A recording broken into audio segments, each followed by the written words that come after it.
Hello and welcome to the Cryptocurrency News channel. Very early Monday morning, but very exciting things happening because Bitcoin is at 42,800, almost at 43,000. You know the plateau I was talking about last time that we want to climb to? Maybe you can see it better on the, if I lengthen it out more.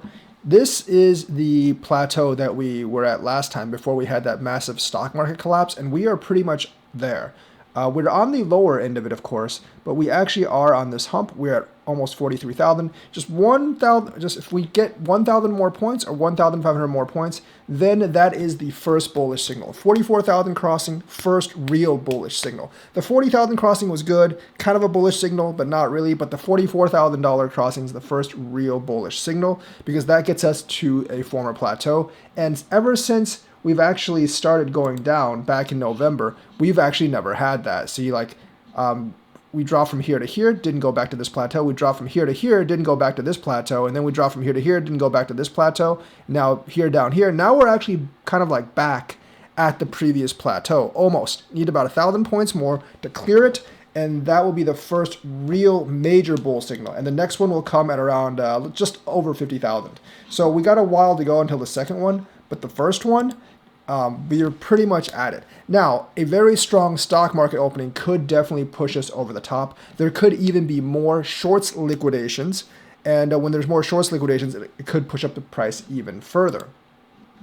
But right now, the market's kind of bearish. Because if you look at the futures right now for the Dow Jones, it's negative 28, which is almost no change at all. NASDAQ's up 14.75, which is blah as well. And S&P is unchanged. Now, since the American stock market are kind of unchanged, we go to the EU market, and you can see it's pretty much unchanged on the DAX and the CAC. The FTSE is down 12%. I mean, not 12%, 12 points, which is really nothing. The FTSE MIB is down significantly. I'm not exactly sure which one that is. I know these three. But the big ones like the DAX and the FTSE are not really moving. And the CAC is unchanged as well. So there's not too much signal to go on in terms of if it's going to open good or bad tomorrow. If you go to the Asian market, the Nikkei is actually down 191. That's less than 1%. It doesn't look too good, but it's not horrible considering that the Shanghai index is up 1.88. And the Hang Seng index is down 0.39. ASX 200 is down 0.13. So not huge movements. The biggest movement is by the Shanghai index, which is up almost 2%. It's still kind of neutral overall in the Asian market. So the stock market right now is not giving us any signals. But it seems like the crypto market does have the momentum going in right now. I mean, I guess it could be a trap, but when you go up a significant amount, you could also liquidate shorts and pump up again. Now, going into next week, what should you look for? There's a couple of things. Next week, I don't think is going to be impactful as the week we just had because all the majors' earning reports actually came out last week with Microsoft, Facebook, Amazon, Tesla, all the big tech hitters that probably correlate better with cryptocurrency already all came out. I think it was slightly positive. And of course, the jobless claims, not the jobless claims, but the kind of unemployment rate or the number of jobs added rate, not unemployment, but number of jobs added rate was much higher than usual. Now, Thursday and Friday of the coming week, we also have a couple of signals. There's a ton of earnings reports next week, but I don't think too many of them will have effect. Big ones like Coca-Cola, maybe like Walmart, it'll affect the entire stock market probably, and that might actually have an effect on crypto. So hopefully those reports are good. But outside of the reports, there are a couple of numbers that I would look to on Thursday and Friday. Thursday, you have the initial and continuing jobless loss claims, and you can actually go to MarketWatch to track these and what people actually expect out of these. So if you look at Thursday, initial and continuing job losses, initial jobless claims, if it's under 230,000, then I think we'll actually at least maintain course. 230,000 is extremely low, by the way. So I wouldn't expect too much below it. And even if it is, I don't know how much that would actually help, honestly, because realistically, that just means no one's actually looking for a job right now, which is probably the case. So I wouldn't expect too much of that. I mean, as long as this isn't a surprise there's 3 million jobless claims. As long as it's not like that, I think we're good. The continuing jobless claims, same thing. I don't expect too much. There's 1.63 million last time. I expect to be around that number.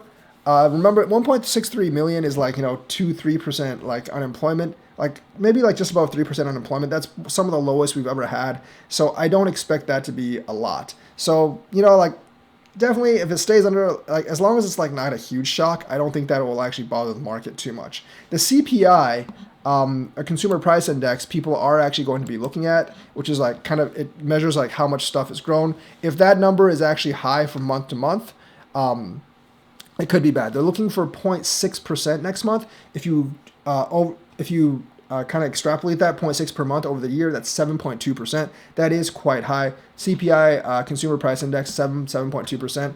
If we can get it like lower than that, I think it'll help the market. Obviously, if it's like way, way above 7, it'll hurt. But if it's way, way below 7, it'll boost the market back up. And I think that would also affect how many times they actually raise interest rates, because the whole point of them raising interest rates is to combat inflation. Now, I think they should raise interest rates anyways, but the thing is, like, if it's like 8 or 9, they're definitely going to raise it more. If it's like 5 or 6, they may not raise it quite as much.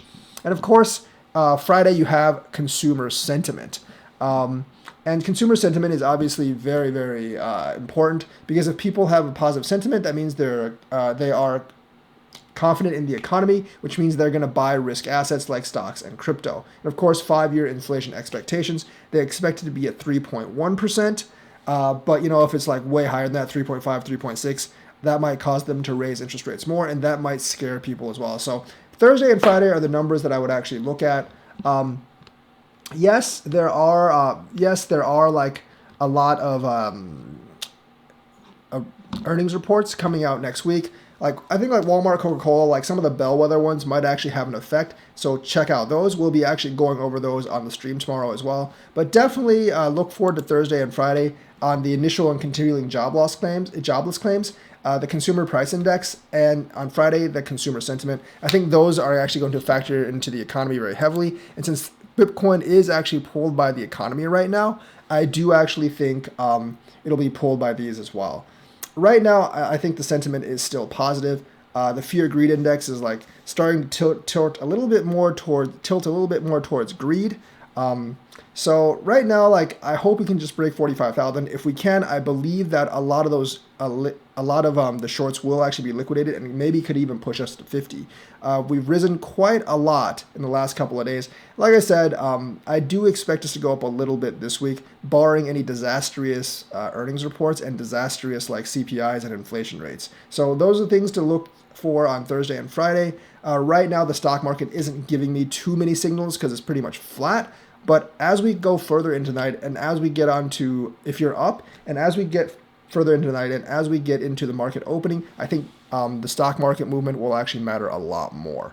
So right now, kind of flat, but I'm still pretty positive for the week. But Thursday and Friday, there's going to be some numbers that I'm definitely going to be looking at. So that's the news for today.